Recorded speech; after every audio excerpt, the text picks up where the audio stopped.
वंदे भारत की शान।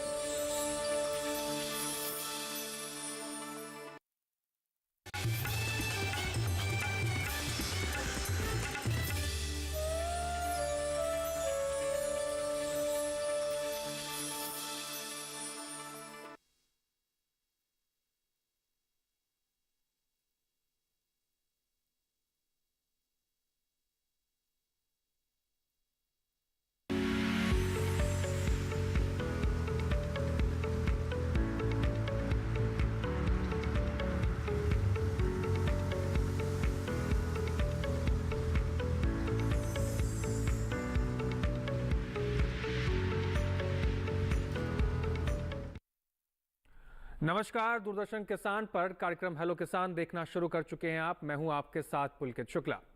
कार्यक्रम हेलो किसान एक ऐसा कार्यक्रम है जिसके अंदर हम आपको कृषि खेती किसानी के क्षेत्र से जुड़ी हुई तमाम ऐसे विषयों पर चर्चा करते हैं। इस विषय से जुड़े हुए तमाम ऐसे महत्वपूर्ण बिंदुओं पर बात की जाती है जिसमें आपकी भूमिका भी बहुत महत्वपूर्ण होती है। हेलो किसान कार्यक्रम, जैसे इस कार्यक्रम का नाम ही हेलो किसान है, इसमें आपकी भी भूमिका बहुत महत्वपूर्ण होती है क्योंकि आपके सवाल इस कार्यक्रम में शामिल किए जाते हैं। जैसे कि आप सभी जानते हैं कि हर अंक में अलग अलग विषयों पर हम इस कार्यक्रम में चर्चा करते हैं। तो आज हेलो किसान कार्यक्रम में ऐसे कौन से विषय हैं जिस पर हम अब चर्चा करेंगे, चलिए विषय पर नजर डाल लेते हैं। आज हेलो किसान कार्यक्रम में हम जिस विषय पर चर्चा करेंगे वो विषय है श्री अन्न से बनाए विभिन्न उत्पाद। श्री अन्न से कौन कौन से उत्पाद बना सकते हैं और साथ ही आम के बागों में समसामयिक कार्य, आम के बागों की देखभाल कैसे करें। जैसे कि आप सभी जानते हैं कि गर्मियों का मौसम आ चुका है और ऐसे में आमों के पेड़ों की देखभाल करना बेहद आवश्यक होता है, तभी किसान भाई अच्छी फसल ले सकते हैं। और जैसे हमने आपको पहले में कहा कि आपकी भागीदारी बहुत महत्वपूर्ण है इसमें, तो आपके सवाल इस कार्यक्रम में शामिल किए जाते हैं। इन दोनों विषय से जुड़े हुए जो भी आपके सवाल हैं, आप टोल फ्री नंबर के जरिए अपने सवाल हम तक पहुंचा सकते हैं। आप टोल फ्री नंबर नोट कर सकते हैं 1800113060, 1800113061। इन टोल फ्री नंबर का इस्तेमाल करते हुए एक चीज़ का विशेष रूप से आप ध्यान रखें कि आपके टेलीविज़न की आवाज़ कम हो और आपके फ़ोन में पर्याप्त नेटवर्क हो, ताकि एक बेहतर संवाद स्थापित हो सके और आपके सवाल का सही तरीके से जवाब आपको मिल सके। इसके अलावा आप व्हाट्सएप के जरिए भी अपना सवाल हम तक पहुंचा सकते हैं। आप हमारा व्हाट्सएप नंबर नोट कर लें 8800052717। व्हाट्सएप करते समय आप जहां से अपना सवाल लिख रहे हैं अपना नाम और पता लिखना ना भूलें। इसके अलावा ईमेल के जरिए भी अपने सवाल आप हम तक पहुंचा सकते हैं। आप हमारी ईमेल आईडी नोट कर सकते हैं। हमारी ईमेल आईडी है hellokisan2015@gmail.com। तो ये तीन माध्यम हैं जिसके जरिए विषय से जुड़े हुए जो भी आपके सवाल हैं आप हम तक पहुंचा सकते हैं। और इन विषय से जुड़े हुए खास एक्सपर्ट हमारे साथ आज स्टूडियो में मौजूद हैं, उनका भी मैं तारुफ आपसे करा देता हूं। हमारे साथ डॉक्टर राम आश्रय जी स्टूडियो में मौजूद हैं। सर, आपका बहुत स्वागत है। आप प्रधान वैज्ञानिक हैं खाद्य विज्ञान एवं फलोत्तर IRI पूसा नई दिल्ली से। तो कार्यक्रम की शुरुआत करते हैं और जैसे कि आज हमारा विषय है कि श्री अन्न से विभिन्न उत्पाद कैसे बनाए जाएं। सर, मैं आपसे जानना चाहता हूं कि जिस तरीके से गर्मियों का मौसम आ चुका है, ऐसे में अपनी सेहत को बेहतर रखने के लिए और हीट वेव से बचने के लिए श्री अन्न के कौन कौन से उत्पाद का सेवन किया जा सकता है? बहुत ही आपने सामयिक विषयों का यहाँ पे चुनाव किया है। एक फलों का राजा आम, जिसके बारे में चर्चा आप कर रहे हैं। निश्चित तौर पे ये एक जो गर्मियाँ आती हैं ये अपने आप में एक अनोखा फल होता है। दूसरा आपने जो विषय लिया श्री अन्न, ये मैं कहूँगा कि सारे अन्नों के ये सिरमौर हैं श्री अन्न। और आप गर्मियों में इनका क्या महत्व है, इससे पहले हम इनके बारे में चर्चा करेंगे। श्री अन्न होते क्या, हमारे बहुत से किसान भाई बहन ये हैं जो कि नहीं जानते कि श्री अन्न किसे कहते हैं। श्री अन्न में आपके ज्वार, बाजरा, मड़ुआ, कोदो, सामा, कुटकी इत्यादि सारे जो अन्न हैं वो श्री अन्न की श्रेणी में आते हैं और इसके विभिन्न उत्पाद बनाए जाते हैं। जैसे कि खासकर अगर आपका सत्तू है, आपका रवा है, इडली है, चकली है, बिस्किट्स हैं, बेकरी है। आजकल जो आपकी श्री अन्न से ब्रेड्स भी बनाए जा रहे हैं, जो कि सफ़ेद या ब्राउन ब्रेड्स तैयार किए जा रहे हैं। तो इससे विभिन्न प्रकार के उत्पाद तैयार किए जा रहे हैं और इन उत्पादों की खासियत ये होती है कि आपको कहीं न कहीं आपकी जब विषम परिस्थितियां होती हैं, जैसे कि अभी का गर्मी का मौसम है, तो इससे सत्तू भी तैयार किया जाता है कि सत्तू और इसके अन्य उत्पाद जिसमें कि जल धारण क्षमता बहुत अधिक होती है। अगर हम सेवन करते हैं तो हमारे शरीर में जब ये श्री अन्न का निवाला पहुंचता है तो ये अपने आप में एक पानी को बहुत देर तक समाहित करके रखता है, पकड़ के रखता है, जोड़ के रखता है, जिसे कहते हैं आपकी वाटर होल्डिंग कैपेसिटी इसकी बहुत ज़्यादा होती है।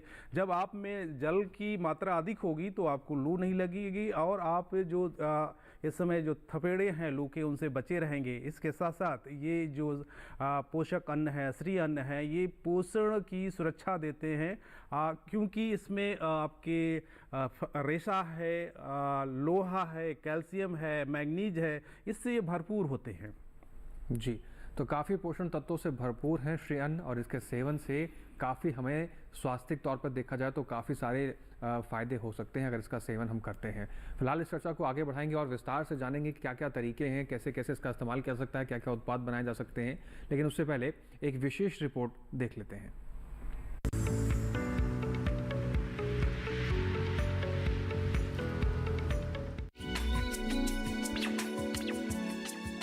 आज हम अपनी सेहत को लेकर पहले से ज्यादा जागरूक हो गए हैं। सेहतमंद रहने के लिए अपने खान पान की आदतों में बदलाव ला रहे हैं। इसी कारण अब श्री अन्न और इससे बनाए जा रहे खाद्य उत्पादों की मांग तेजी से बढ़ रही है। आप भी श्री अन्न का प्रसंस्करण कर कई तरह के उत्पाद बना सकते हैं। जौ से बिस्किट, चिप्स और नमकीन आदि बना सकते हैं। श्री अन्न से छोटे बच्चों के लिए भोजन बनाया जा सकता है।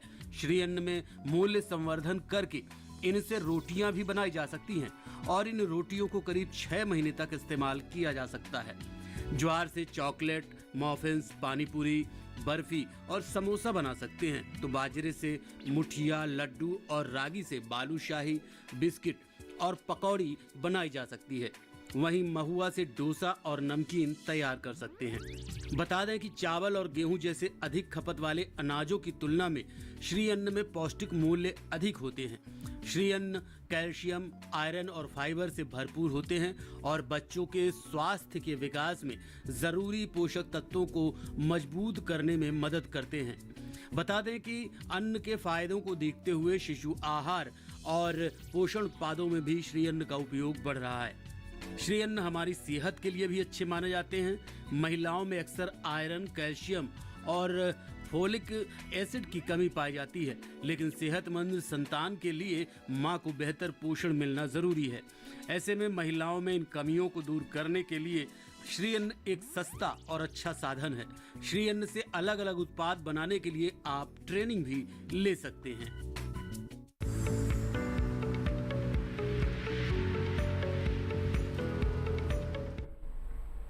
तो रिपोर्ट में आपने देखा कि श्री अन्न के सेवन से कितने सारे फायदे हो सकते हैं और कैसे स्वास्थ्य के जरिए स्वास्थ्य को बेहतर रखने के फायदे भी आपको श्री अन्न के द्वारा मिल सकते हैं। साथ ही साथ श्री अन्न से कितने सारे उत्पाद बना सकते हैं, इसके बारे में भी रिपोर्ट में बताया गया। डॉक्टर राम आश्रय जी का फिर से मैं रुख करना चाहूँगा। डॉक्टर राम आश्रय जी, यहाँ प्रशिक्षण की बात की गई है कि इसके उत्पाद बनाने के लिए प्रशिक्षण भी दिया जा रहा है और प्रशिक्षण भी लिया जा सकता है। प्रशिक्षण पाने की क्या विधि है, कैसे उसके लिए अप्लाई करें, कौन कौन प्रशिक्षण ले सकता है और कहाँ कहाँ इसकी सुविधा उपलब्ध कराई जा रही है? देखिए, आपने कई सारे यहाँ पे प्रश्न किए हैं कि इसके लिए कौन से आपके पात्रता हासिल करने के लिए क्या क्या कुछ चाहिए। इसकी पात्रता के लिए कुछ खास बड़ी शर्तें नहीं हैं। कोई भी पुरुष या महिला जो कि एक 18 से अधिक उम्र का हो और उसकी अधिकतम सीमा की कोई सीमा नहीं है, अधिकतम आयु की।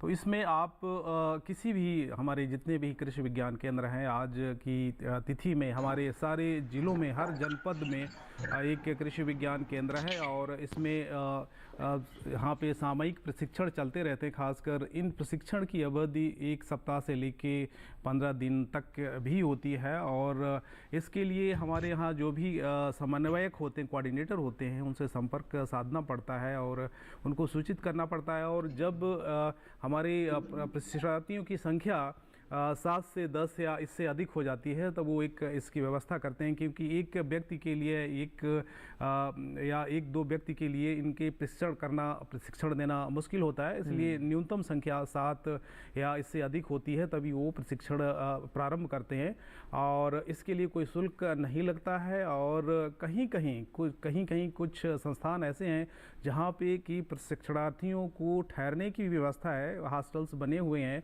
और उनके खान खान पान और रहने की समुचित व्यवस्था की जाती है। तो इस प्रकार से एक हमारे जो भी लाभार्थी इसमें आगे आना चाहते हैं, प्रशिक्षण लेना चाहते हैं, तो निकटतम कृषि विज्ञान केंद्र या आपके राज्य कृषि विश्वविद्यालय या आपके जिला कृषि उद्यान अधिकारी या यहाँ के ब्लॉक स्तर पे भी इसकी व्यवस्था आजकल की जा रही है प्रशिक्षण की।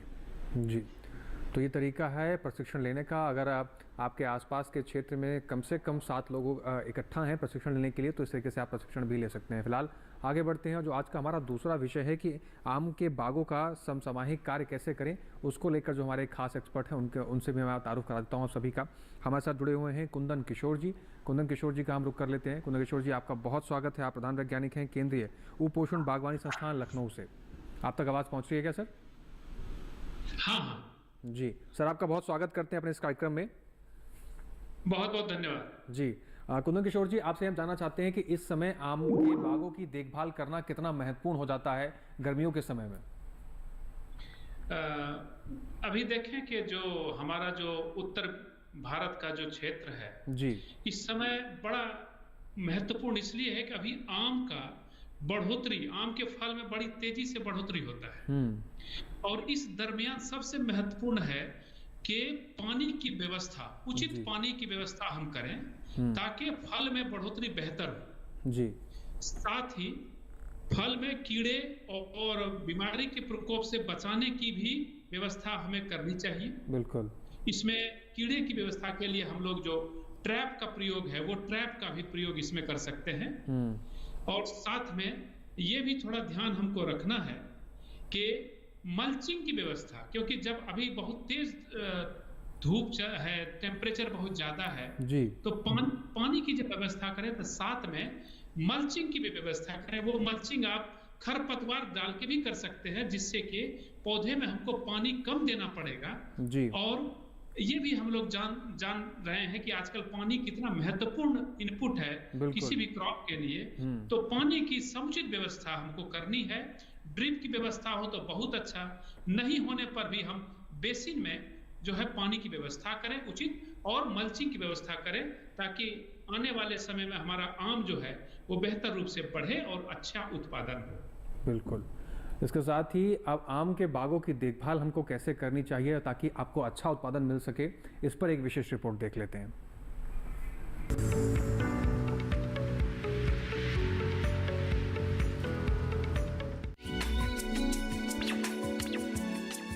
ये समय फसलों की देखरेख का है। सही देखरेख अच्छी फसल की गारंटी मानी जाती है। जिन किसानों ने आम के बाग लगा रखे हैं वो आम के बागों में जरूरी काम करें। गर्मी के कारण उचित जल प्रबंधन जरूरी है। ऐसे में 10 से 12 दिनों के अंतराल पर जरूरत के हिसाब से सिंचाई करते रहें। जरूरत के हिसाब से कटाई छटाई भी करें। मई के महीने में छटाई के बाद उभरने वाली नई शाखाओं में सर्दियों की फसल के लिए ज्यादा फल देने की क्षमता होती है। तेज धूप से झुलसन को रोकने के लिए पेड़ों में बड़े अंगों और तनों पर कॉपर और चूने का लेप लगाएं। आम में फुदका कीट के हमले की आशंका रहती है।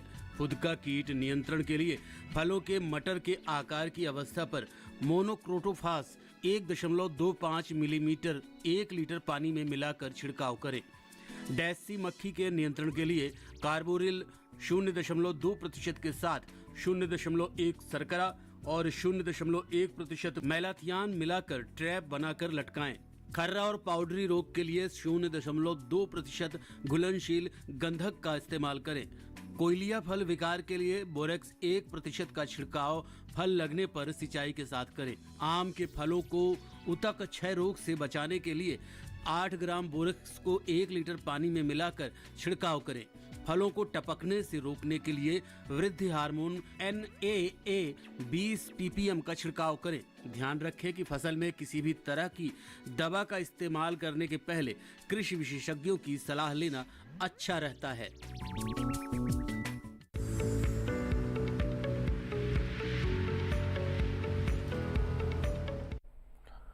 तो बिल्कुल यहाँ पर सही बात कही गई है रिपोर्ट में कि किसी भी दवा का छिड़काव करने से पहले कृषि विशेषज्ञों की सलाह लेना बहुत आवश्यक है।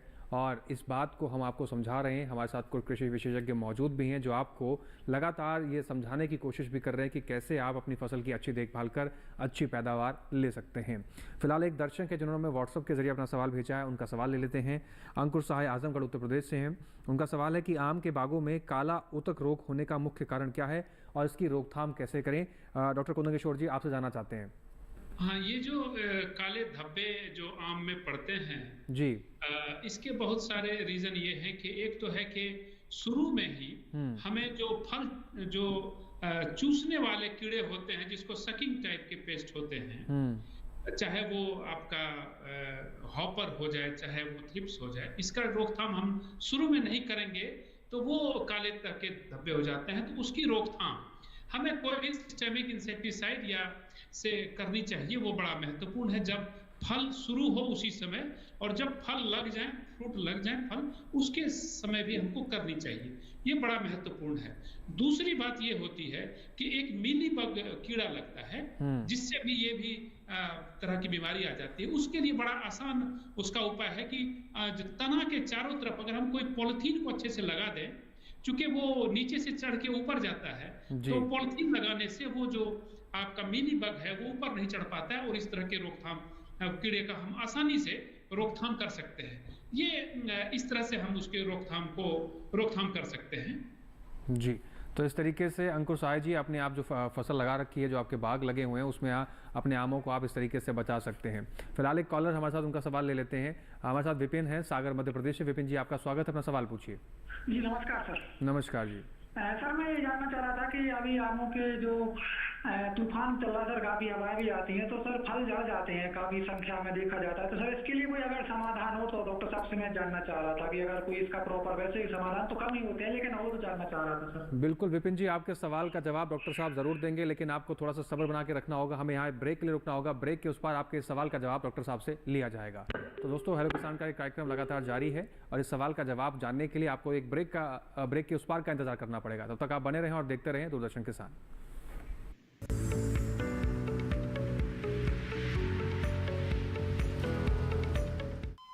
अरे सुन तो।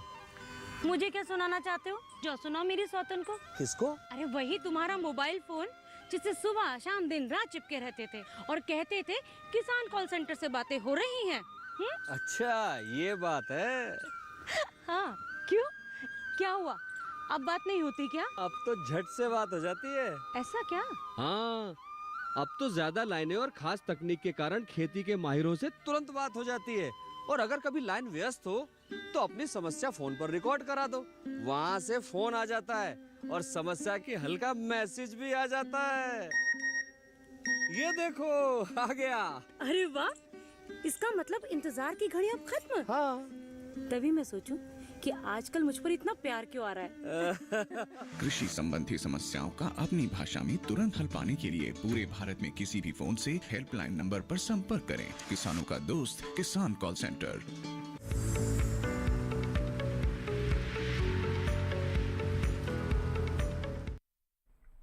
ब्रेक के बाद एक बार फिर से आप सभी का स्वागत है। कार्यक्रम हेलो किसान देख रहे हैं आप। 2 महत्वपूर्ण विषयों पर चर्चा की जा रही है। खास मेहमान हमारे साथ विषय से जुड़े हुए स्टूडियो में मौजूद हैं और आपके सवालों का सिलसिला और जवाबों का सिलसिला लगातार यहाँ पर जारी है। ब्रेक पर जाने से पहले हमारे एक दर्शक थे विपिन, सागर मध्य प्रदेश, उन्होंने सवाल किया था। डॉक्टर कुंदन किशोर जी का मैं रुख करना चाहूँगा। डॉक्टर कुंदन किशोर जी, उनका सवाल यही था कि इस समय देख रहे हैं कि काफ़ी जगहों पर आंधी का सिलसिला जारी है, ऐसे में अपनी जो आम के बाग हैं उनकी देखभाल कैसे की जाए?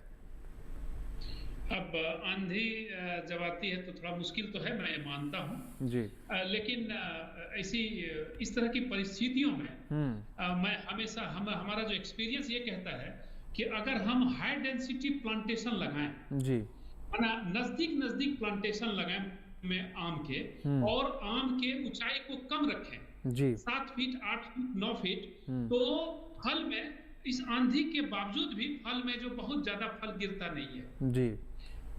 ये बहुत महत्वपूर्ण है कि ऐसे एरिया में जहां की बहुत ज्यादा आंधी तूफान आता है, किसानों से आग्रह ये है और हॉर्टिकल्चर डिपार्टमेंट से वहां पर हाई डेंसिटी प्लांटेशन को प्रमोट किया जाए जी, ताकि इससे बचा जाए। दूसरा होता है कि हम एक जिसको कहते हैं कि ब्रेक लगा देते हैं, ट्री का एक दूसरे ट्री का ऐसे वृक्ष हों जो कि लंबे हों, वो चारों तरफ अगर एक तरफ जिस तरह से आंधी ज्यादा आता है उस तरफ से पेड़ों को लगाने से वो जो है फिर हमारा बहुत सारे हवाओं को रोकता है और हमारा फसल जो है वो बेहतर होता है और वो कम गिरता है। ये दो बड़े महत्वपूर्ण जो है इसके उपाय हैं जिससे कि हम फल के गिरने को रोक सकते हैं। बिल्कुल। तो विपिन सागर जी, विपिन जी, आपको उम्मीद है कि इस सवाल का जवाब मिल गया होगा और इस तरीके से अगर आप देख रहे हैं कि आंधी की समस्या से आपको जूझना पड़ रहा है तो ये समाधान आपके लिए कहीं ना कहीं मददगार साबित होगा। फिलहाल एक कॉलर हमारे साथ जुड़े हुए हैं, नंदस्वरूप मिश्रा जी हैं, बाराबंकी उत्तर प्रदेश से। नंदस्वरूप जी, आपका स्वागत है, अपना सवाल पूछिए। हेलो जी नंदस्वरूप जी, अपना सवाल पूछिए। नमस्कार सर। नमस्कार जी। मैं ये चाहता हूँ कि आम के बागों में हमें पहले से कौन सी तैयारी करनी चाहिए, रखनी चाहिए, जिससे जो हमारा आम कोई पत्ती हो जाता है, आम फट जाता है, आम जल्दी जल्दी गिर जाता है, तो उसको रोकने के लिए हमें क्या करना चाहिए? जी डॉक्टर किशोर जी, ये जानना चाहते हैं दर्शक हमारे कि इनको पहले से कौन सी सावधानियां बना के रखनी चाहिए या बना के चलनी चाहिए ताकि आने वाले समय में इस तरीके की समस्याएं ना उत्पन्न हो। हाँ, इनकी समस्या ये बता रहे थे कि इनके आम फट जाते हैं जी, और भी तरह की ये चीजें हैं। तो मैं ये कहूंगा कि ये जो आम के फटने का ये है, ये हो सकता है कि पानी का सही प्रबंधन नहीं कर पा रहे हैं। जी, पानी का अच्छा प्रबंधन करें, कभी भी बहुत ज्यादा पानी मत दें और कभी भी बहुत कम भी पानी मत दें। पानी आप जो है जो एक जिसको कहते हैं कि कम पानी जो है हमेशा देते रहें आम में, ताकि आम जो है वो फटने का वो जो सिलसिला है वो कम होगा।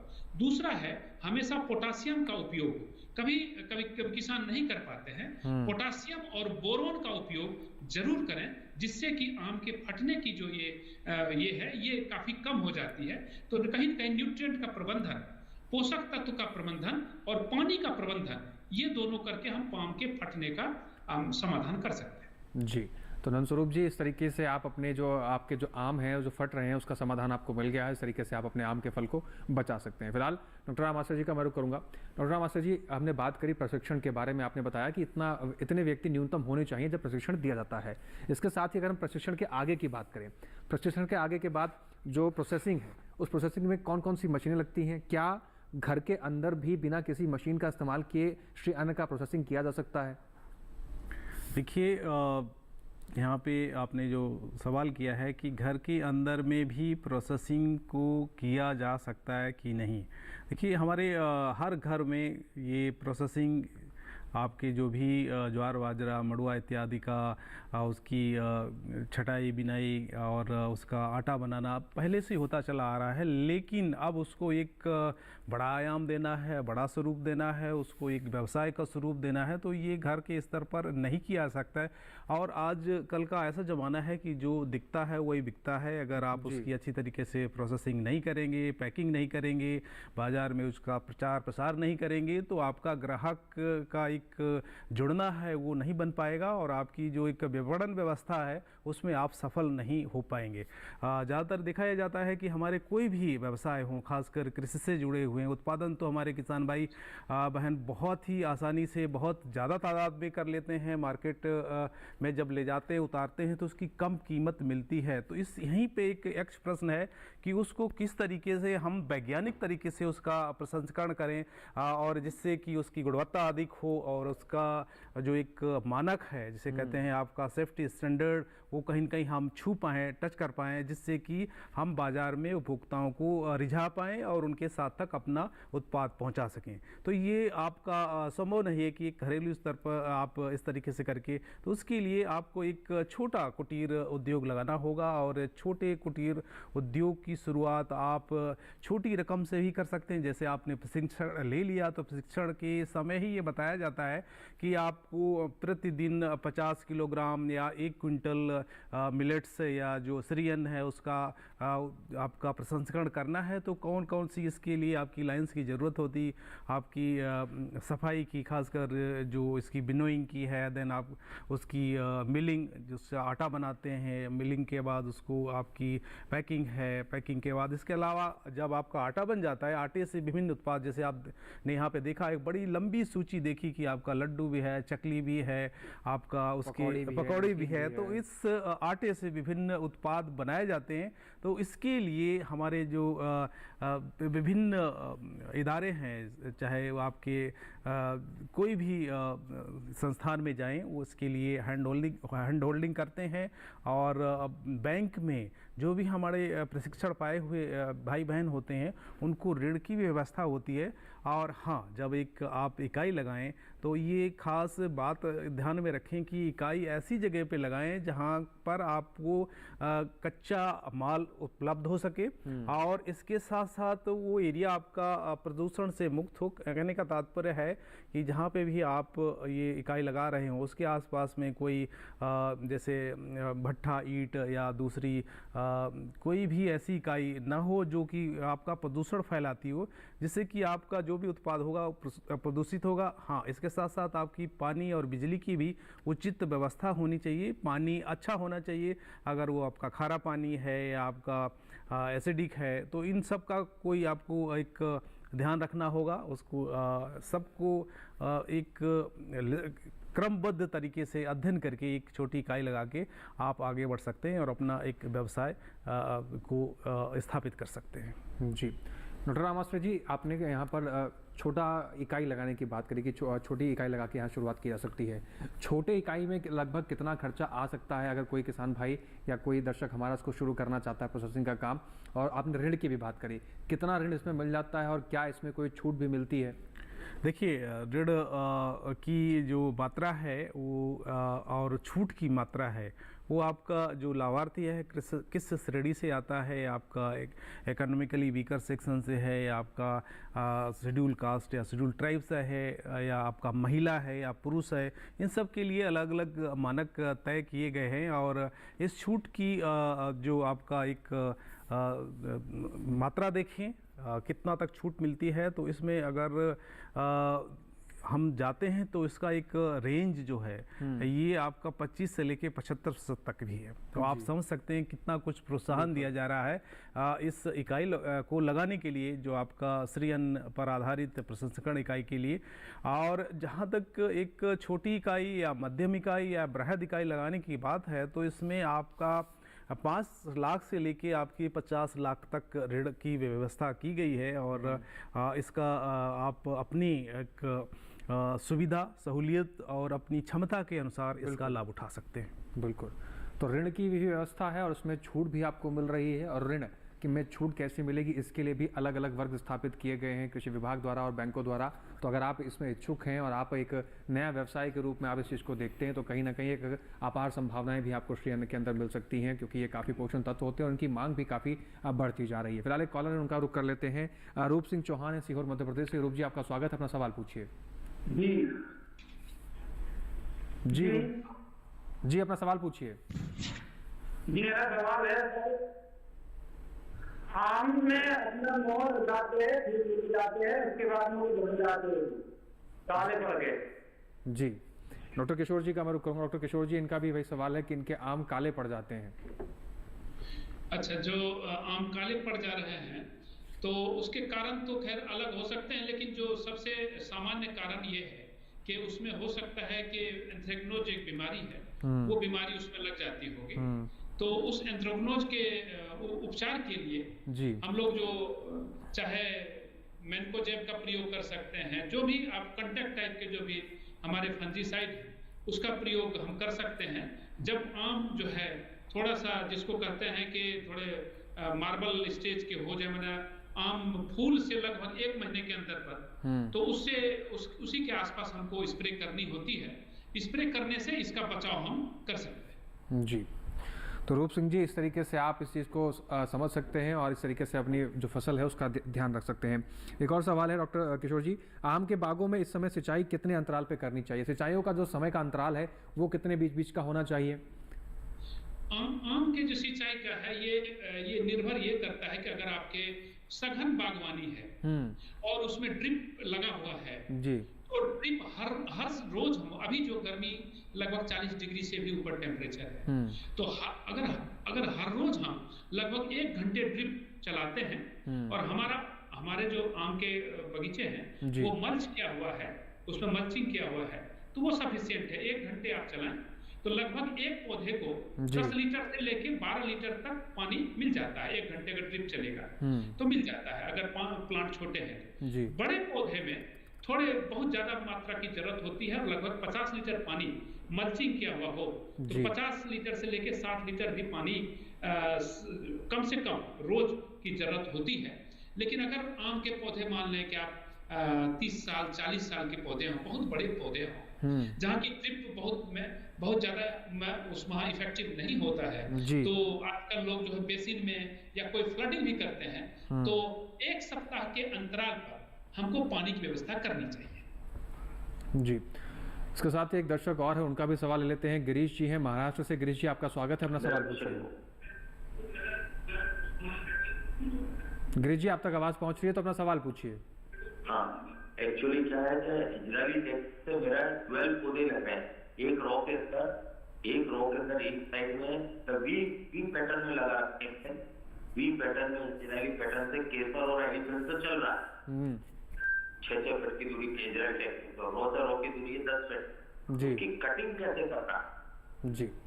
डॉक्टर किशोर जी, थोड़ा मैं प्रश्न नहीं समझ पाया, थोड़ा इनका प्रश्न है कि इन्होंने जो पौधे लगा रखे हैं उसके कतारों में डिफरेंस है कुछ मीटर्स का, और उसमें ये कटाई कैसे करें अपने पौधों की, आम के पौधों की? जी आम के पौधों की कटाई छटाई जो होती है, जो अगर छोटे पौधे हैं तब तो कोई बात नहीं है, अगर जिसमें फल लग गए हैं तो फल तोड़ने के बाद हमको कटाई करनी चाहिए जी। अभी तक तो मुख्य रूप से हम लोग जुलाई में और अगस्त में ये बताते हैं कि आप कटाई करें।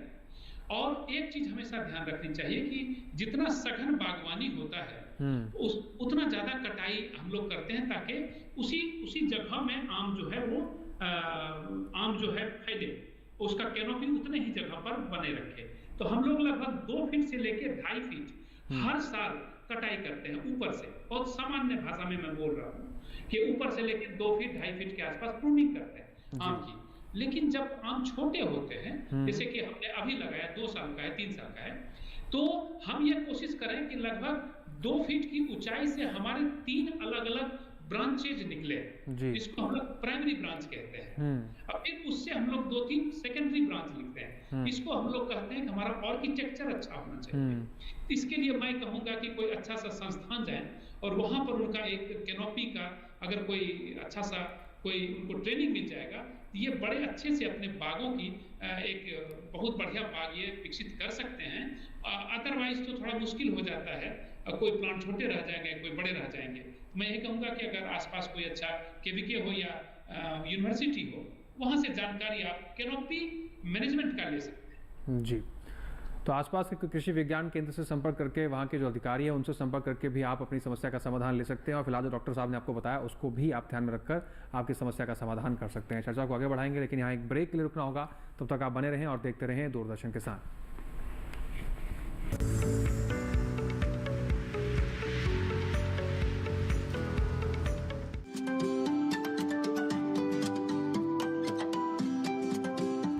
बात अच्छी सेहत की हो, किसी तरीके की लापरवाही नहीं करो, किसी तरीके का समझौता ना करो।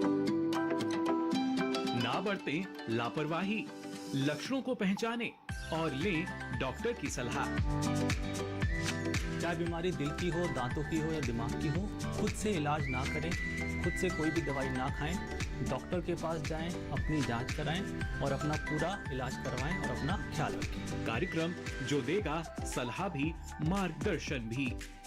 मोबाइल उठाएं, नंबर मिलाएं 1800113060 या 1800113061।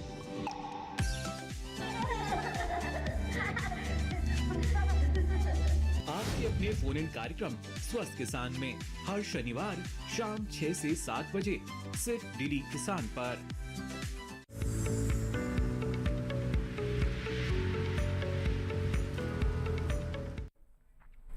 ब्रेक के बाद एक बार फिर से आप सभी का स्वागत है। कार्यक्रम हेलो किसान देख रहे हैं। 2 महत्वपूर्ण विषयों पर चर्चा की जा रही है, उससे जुड़े हुए कुछ खास एक्सपर्ट हमारे साथ जुड़े हुए हैं।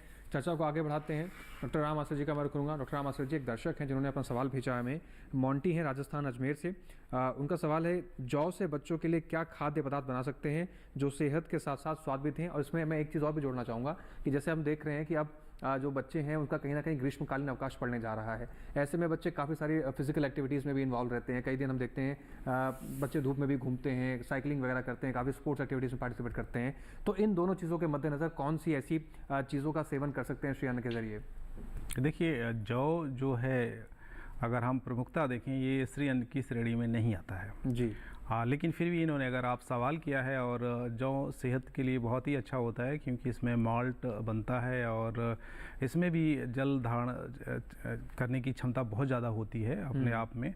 और ख़ासकर गर्मियों में अगर जौ को हम अच्छी तरीके से उसकी भूसी निकाल के उसका हम रोस्टिंग करके मतलब भून के उसका आटा बनाए या उसे कहें सत्तू की तरीके से पंजीरी बना के उसमें दूसरे भी आपके जो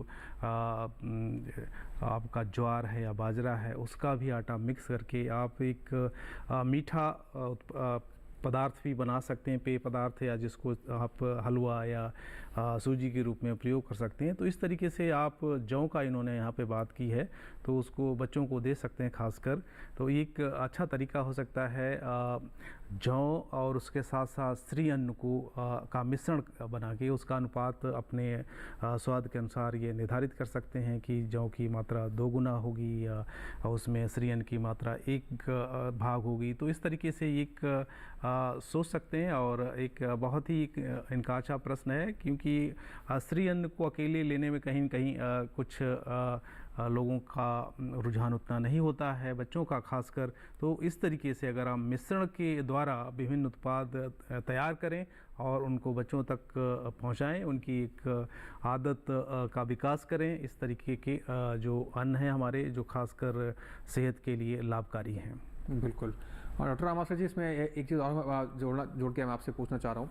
जैसे हमने आपने बताया व्यवसायिक के रूप में कि ऋण की व्यवस्था है और इस तरीके की प्रोसेसिंग यूनिट लगाई जा सकती है, लेकिन उस व्यवसाय को शुरू करने के बाद कोई एक व्यक्ति जो यूनिट लगा चुका है वो मार्केट को रीच आउट कैसे करे? क्या जो प्रशिक्षण दिया जा रहा है उसमें ये भी प्रशिक्षण दिया जाता है कि आप अपने मार्केट तक कैसे पहुँचे और अपने उत्पादों का जो मूल्य सही तरीके से आप ले पाएँ और अपने कस्टमर्स तक वो पहुँच कैसे बनाएं? देखिए, एक यहाँ पर आपने सवाल किया है कि अकेला चना बाढ़ नहीं फोड़ सकता है निश्चित तौर पर, और एक भी कहा सकता है संघीय शक्ति।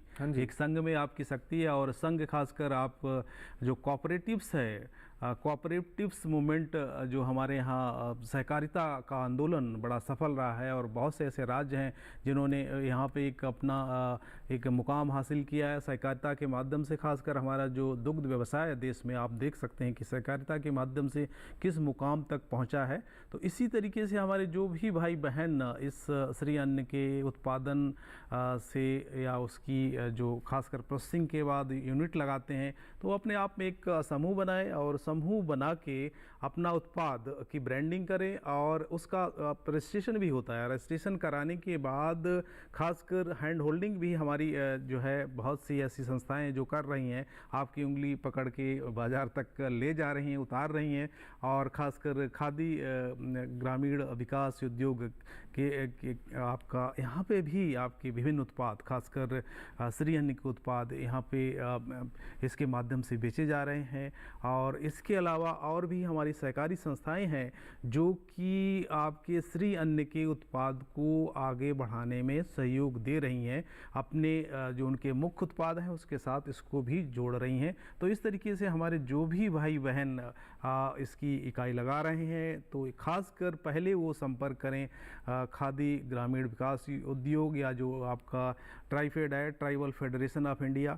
ये भी एक ऐसा माध्यम है जो इस तरीके के उत्पाद को बाज़ार में उतारता है। उनका एक मशीनरी है, उनका एक सिस्टम बना हुआ है जिसके माध्यम से आपके उत्पाद को बाज़ार में उपभोक्ताओं तक पहुंचा सकते हैं।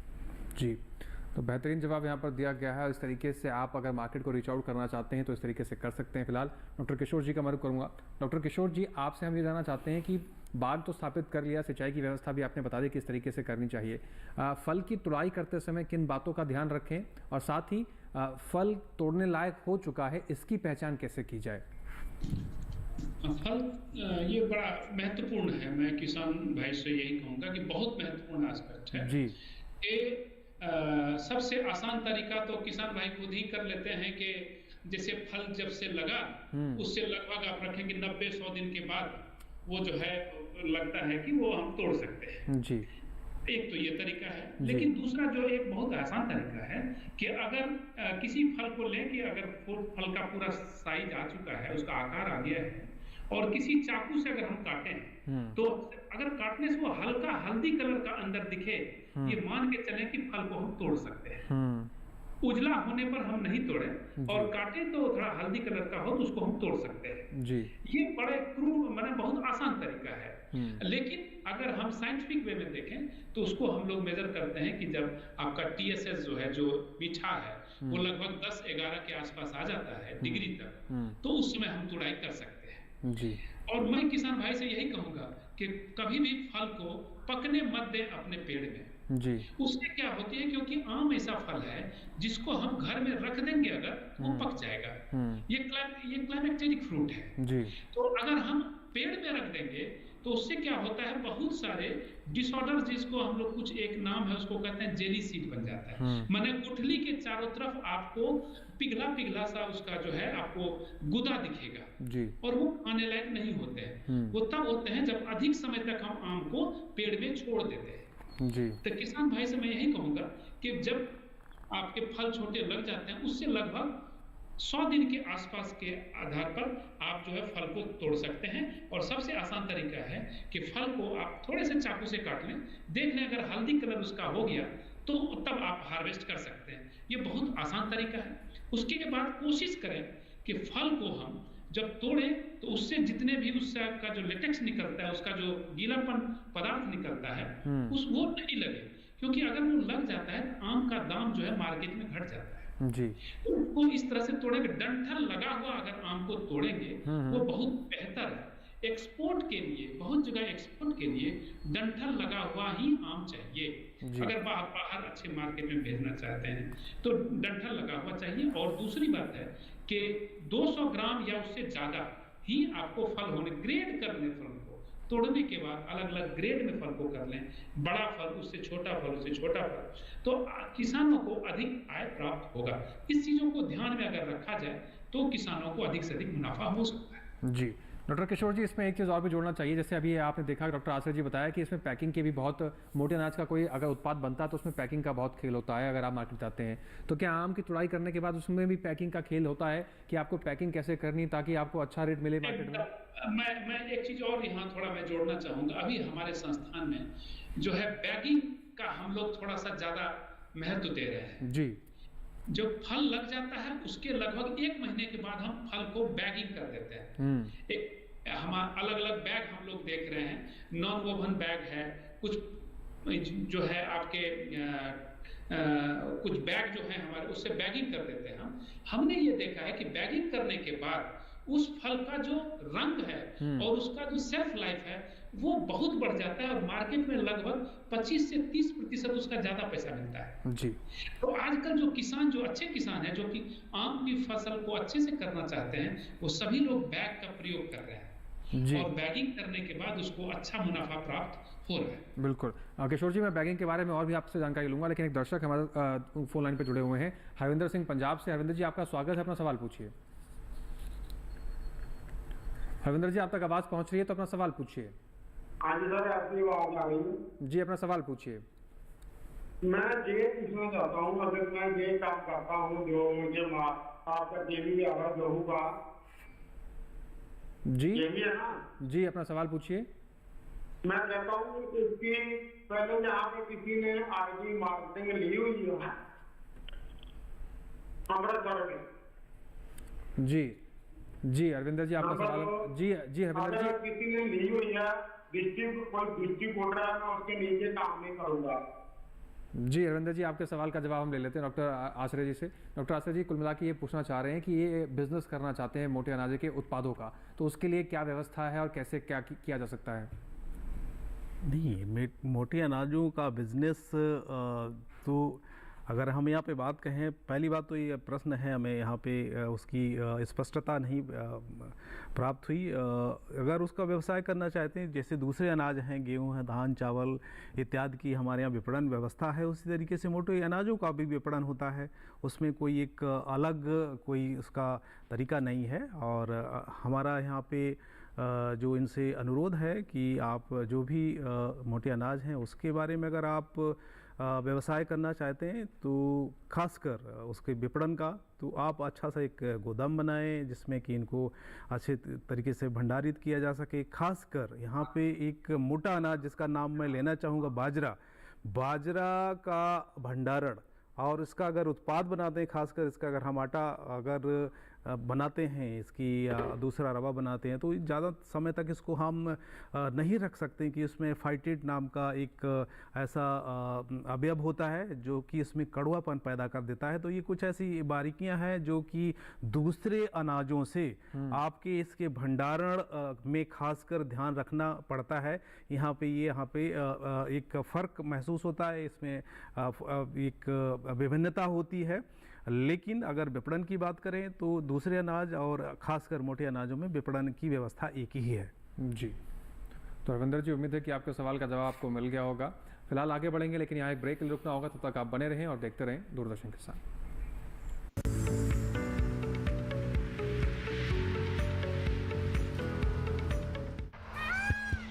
सुनिए सुनिए सुनिए, आपके गांव में फिर सजेगा प्रश्न मंच। आपके गांव में फिर सजेगा प्रश्न मंच।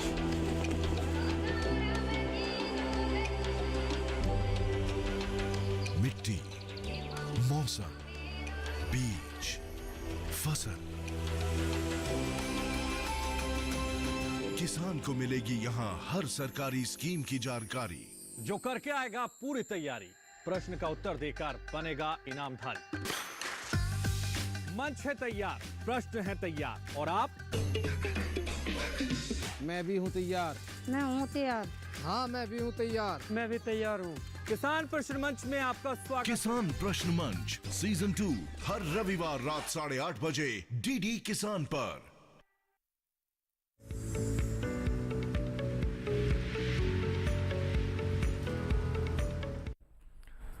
ब्रेक के बाद एक बार फिर से आप सभी का स्वागत है। कार्यक्रम हेलो किसान देख रहे हैं आप। चर्चा को आगे बढ़ाते हैं। डॉक्टर रामाश्री का फिर से मैं रुख करना चाहूँगा। डॉक्टर रामाश्री जी एक दर्शक हैं, वो अमित हैं, उनका नाम है, ग्वालियर मध्य प्रदेश से। वो जानना चाहते हैं कि श्री अन्न से पौष्टिक लड्डू क्या बना सकते हैं बच्चों के लिए। और बलराम हैं, लखनऊ उत्तर प्रदेश से, उनका सवाल है कोदो से कौन कौन से खाद्य पदार्थ बनाए जा सकते हैं।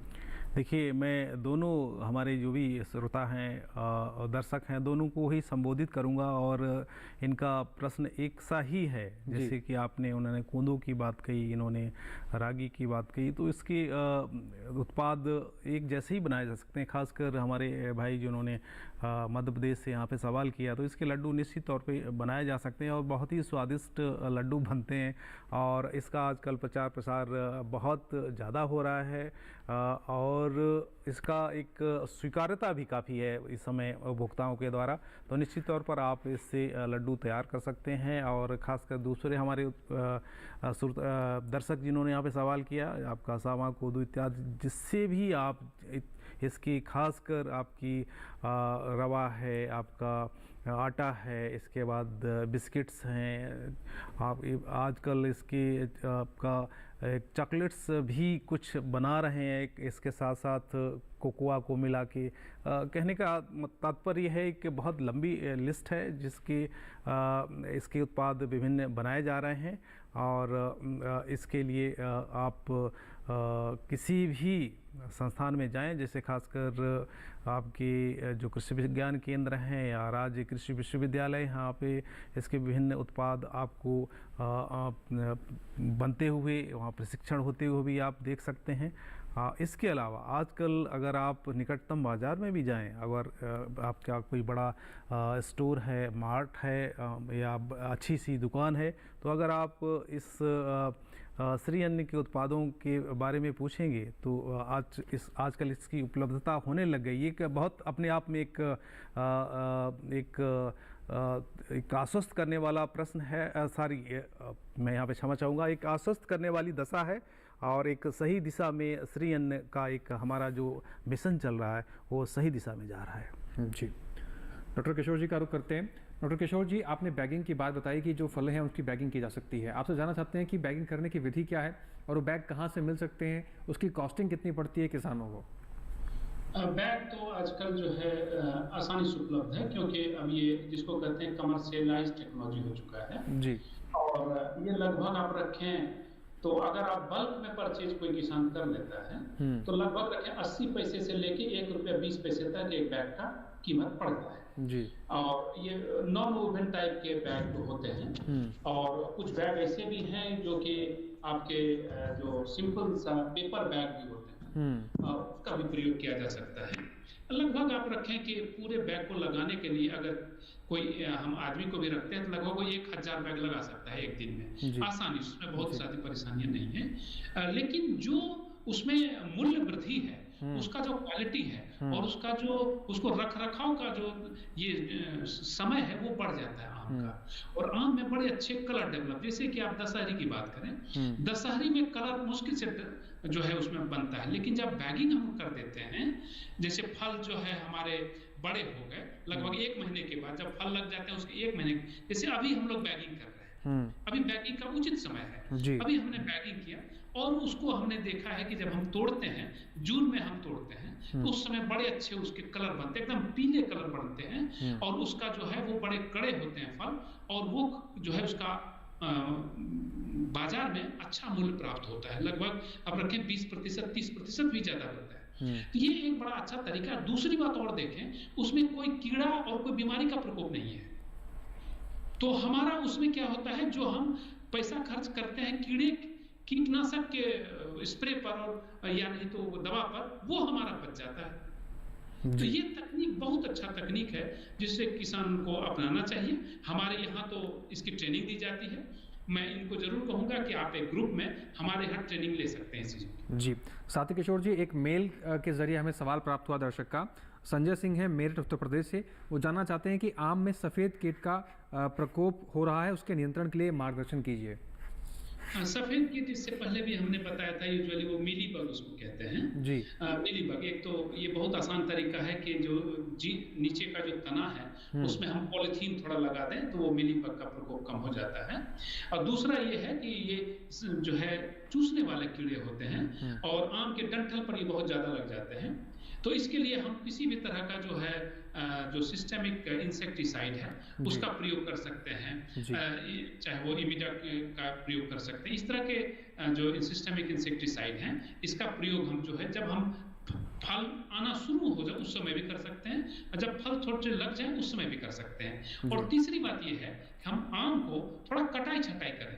कटाई छटाई करने से रोशनी अधिक आती है और कीड़ी का प्रकोप बहुत कम हो जाता है। जी जी, डॉक्टर किशोर जी, इसका ध्यान रखेंगे किसान भाई। लेकिन साथ ही आप जैसे इस पूरे कार्यक्रम के दौरान आपने बहुत महत्वपूर्ण जानकारियां दी हैं, लेकिन अंत में आपसे बहुत संक्षिप्त में आपसे जानना चाहता हूं कि कोई ऐसी बात जो आप बताना भूल गए हैं या सवाल लेना हम भूल गए हों या उस बारे में हमने बात नहीं करी हो, कोई संक्षिप्त में आप बात बताना चाहते हैं जो बेहद महत्वपूर्ण हो। मैं यही बात बताना चाहूंगा कि अभी आम का बहुत ही महत्वपूर्ण एक ये स्टेज है। मैं किसान भाई से ये कहूंगा, जब भी आम का आप नया खेती शुरू करें तो एक से अधिक आप किस्म को लगाएं। हमेशा एक किस्म ऐसा लगाएं जो पहले टूटता हो, उसके बाद टूटता हो, उसके बाद टूटता हो। इस तरह से आप रखेंगे तो एक लंबे समय तक आपका आम जो है आएगा और किसी भी तरह का बीमारी का प्रकोप या ये जो है मार्केट का बाजार का प्रभाव भी कम पड़ेगा। ये बहुत महत्वपूर्ण है। दूसरी बात ये होती है कि आप आम की मैं ये मानता हूं कि सघन बागवानी जब भी करें उसमें आप छत्रक प्रबंधन, कैनोपी मैनेजमेंट, वो सबसे महत्वपूर्ण चीज है जी। उस चीजों को जो भी एक्सपर्ट हैं उसकी सलाह से आप करें और साथ में पानी और न्यूट्रिएंट का प्रबंधन जिस समय हमको देना है उस समय दें। और आजकल अच्छा चीज क्या हो गया है कि हमको जिसको कहते हैं टर्म में कि पानी और जो हमारे महत्वपूर्ण इनपुट हैं न्यूट्रिएंट, इस चीजों को इस तरह से दें ताकि ये कम से कम प्रयोग करें और अधिक से अधिक हम फल लाएं। और साथ में तोड़ने के बाद हम इसको जो मिनिमल प्रोसेसिंग होता है, ग्रेडिंग कर दें, वॉशिंग कर दें और पैकिंग कर दें और उसके बाद हम मार्केट में लेके जाएं तो हमारा आम का मूल्य जो है किसानों को बहुत अच्छा मिलेगा। बिल्कुल। डॉक्टर किशोर जी, आपने बहुत महत्वपूर्ण बातें आम की फसल को और आम के बागों को देखभाल करने के लिए, अच्छी पैदावार और अच्छा मुनाफा कमाने के लिए हमारे किसान भाइयों के लिए साझा किया। जो आपने कीमती समय इस कार्यक्रम में दिया हमारे लोगों के साथ और किसान भाइयों के लिए, उसके लिए आपका बहुत शुक्रिया। कीमती सलाहें साझा करने के लिए आपका बहुत शुक्रिया। बहुत बहुत जी, अब रुक करते हैं डॉक्टर आश्रय जी का। डॉक्टर आश्रय जी, आपसे मैं जानता हूँ कि आखिरी में कुछ संक्षिप्त में आप हमारे दर्शकों को, हमारे किसान भाइयों को बताना चाहते हैं। देखिए, एक यहाँ पे एक जो भी हमारे दर्शक इससे जुड़ना चाहते हैं, खासकर मोटे श्री अन्न जो हमारे अनाज हैं, श्री अन्न इसके ऊपर व्यवसाय स्थापित करना चाहते हैं, तो उनको एक बात गांठ बांधनी होगी, क्योंकि व्यवसाय स्थापित करने से पहले एक आप अच्छा सा समूह बनाएं। एक लाइक माइंडेड लोग जितने भी हैं उस पर आप अगर आगे बढ़ना चाहते हैं तो उससे सबसे पहले आप प्रशिक्षण हासिल करें, और प्रशिक्षण हासिल करने के बाद एक इसकी विपणन व्यवस्था क्या होती है इसका अध्ययन अच्छी तरीके से कर लें। इसके बाद ही आप एक जो प्रोसेसिंग यूनिट लगाएं। लेकिन अक्सर ये होता है कि हमारे जो भी इस तरीके के व्यवसाय होते हैं, मोटे अनाजों के अलावा भी दूसरे व्यवसाय की, हमारे किसान भाई बहन पहले उत्पादन शुरू कर देते हैं, बाद में आपका प्रशिक्षण है या बाजार विपणन व्यवस्था देखते हैं। तो ये आपकी अप्रोच या इस तरीके का ये कार्यशैली से आप उल्टा यहाँ पे रुक करें। पहले आप बाजार विपणन व्यवस्था करें, प्रशिक्षण लें, इसके बाद इकाई लगाएं, तो आपको सफलता की गारंटी सुनिश्चित हो जाती है। बिल्कुल, बहुत महत्वपूर्ण बात डॉक्टर आश्रय जी ने आपने यहाँ पे की है कि किसी भी कार्य को शुरू करने से पहले उसका प्रशिक्षण लेना बेहद आवश्यक है। किसी भी क्षेत्र के हों आप, अगर आपको सफलता पानी है तो आपको प्रशिक्षण लेना बहुत अनिवार्य है, क्योंकि आधी अधूरी जानकारी हमेशा खतरनाक साबित होती है। डॉक्टर आश्रय जी, आपने कीमती समय हमारे साथ साझा किया, कीमती सलाहें और तमाम बातें जो आपने साझा की उसके लिए आपका बहुत शुक्रिया। समय देने के लिए आपका बहुत शुक्रिया। तो किसान भाइयों, आज तमाम जानकारियां इन दोनों विषय से जुड़ी हुई आप तक उपलब्ध कराई गई हैं। उम्मीद है कि इन जानकारियों से आपको उचित लाभ होगा और इन जानकारियों का सही समय पर सही इस्तेमाल कर आप अपने व्यवसाय को आगे बढ़ा सकते हैं, खेती किसानी में नई कीर्तिमान स्थापित कर सकते हैं। अगले विषय में हम फिर से हाजिर होंगे, नए विषय के साथ, नई चर्चाओं के साथ, नए मेहमानों के साथ। तो अगला कौन सा विषय रहेगा जिस पर हम चर्चा करेंगे, एक बार इस पर नजर डाल लेते हैं। अगला विषय हमारा रहेगा ग्रीष्मकालीन उड़द व मूंग की देखभाल कैसे करें। ये सबसे महत्वपूर्ण विषय है। और इसके साथ ही कृषि मशीनरी प्रशिक्षण, ये भी बहुत महत्वपूर्ण विषय है। इन दोनों विषयों से जुड़े हुए जो भी आपके सवाल होंगे उनको शामिल किया जाएगा, और इस कार्यक्रम से जुड़े जो भी आपके सुझाव या सलाह हैं आप हमें ईमेल के जरिए भी दर्ज करा सकते हैं। आप हमारी ईमेल आईडी नोट कर लीजिए, hellokisan2015@gmail.com। इसके अलावा आप किसान कॉल सेंटर पर कॉल करके भी अपने सवाल दर्ज करा सकते हैं। हमारा किसान कॉल सेंटर का नंबर नोट कर सकते हैं आप। हमारा किसान कॉल सेंटर का नंबर है 1800113060, जो कि सोमवार से शनिवार सुबह 6 बजे से रात के 10 बजे तक खुला रहता है। आपके सुझाव और आपके सलाहों का हमें इंतजार रहेगा। हेलो किसान के इस कार्यक्रम को आप हमारे YouTube चैनल पर भी देख सकते हैं। आपको करना बस इतना है कि टेलीविजन स्क्रीन पर दिखाए जा रहे QR कोड को स्कैन करना है और सीधा आप डीडी किसान के YouTube चैनल पर पहुंचकर हेलो किसान के इस कार्यक्रम को कहीं भी किसी भी वक्त बैठकर अपने मोबाइल फोन पर भी आप देख सकते हैं। इसी के साथ दोस्तों, आज के इस हेलो किसान कार्यक्रम में बस इतना ही। फिर से होंगे हाजिर तमाम नए विषयों के साथ, नए मेहमानों के साथ। तब तक आप बने रहें दूरदर्शन किसान के साथ। नमस्कार।